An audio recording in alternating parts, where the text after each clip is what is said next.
पश्चिम बंगाल में चुनावी तैयारियां जोरों शोरों पर हैं। पार्टियां ताबड़तोड़ रैलियों में जुटी हुई हैं। इस बीच सियासी बयानबाजी का दौर भी तेज हो चला है। इसी सिलसिले में अब टीएमसी महासचिव अभिषेक बनर्जी ने चुनाव आयोग और बीजेपी पर आरोपों की बौछार कर दी है, जिससे सियासी हलकों में माहौल गर्मा गया है। तो क्या कुछ कहा अभिषेक बनर्जी ने, जानेंगे इस रिपोर्ट में। पश्चिम बंगाल में चुनाव से पहले ही बवाल मचा हुआ है। बीजेपी और चुनाव आयोग चौतरफा हमलों से घिरे हुए हैं। दरअसल हाल ही में चुनाव आयोग ने राज्य में बड़े पैमाने पर अफसरों के तबादले किए थे, जिसे लेकर सियासत अभी तक गरमाई हुई है।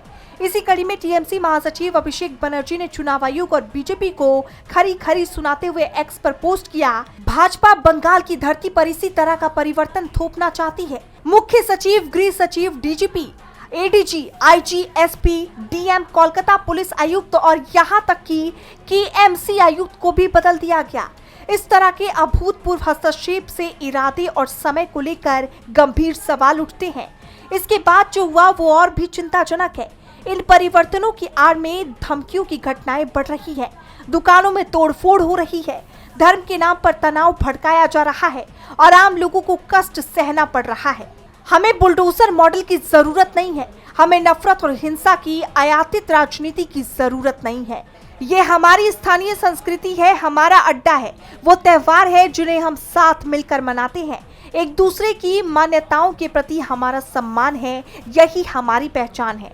पीढ़ियों से बंगाल दुर्गा पूजा, दिवाली, पोइला बोईशाख, ईद, गुरु नानक जयंती, बुद्ध पूर्णिमा और क्रिसमस को बिना किसी डर, बिना किसी विभाजन और बिना किसी हिंसा के साथ मिलकर मनाता आया है। लेकिन बीते कुछ दिनों में ही हमें क्रांतिकारियों की इस धरती पर थोपे जा रहे परिवर्तन की एक भयावह झलक देखने को मिल रही है।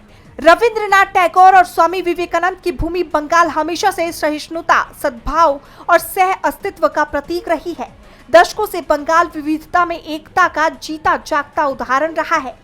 आज वही सामाजिक ताना बाना तनाव में दिखाई दे रहा है।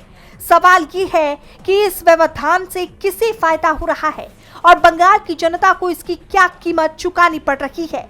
अभिषेक बनर्जी के इस ट्वीट के बाद बीजेपी और आयोग सख्ते में आ गए हैं। अब देखना ये होगा कि उनके इस आरोपों पर बीजेपी किस तरह सफाई देती हुई नजर आती है। डीबी लाइव पश्चिम बंगाल की रिपोर्ट।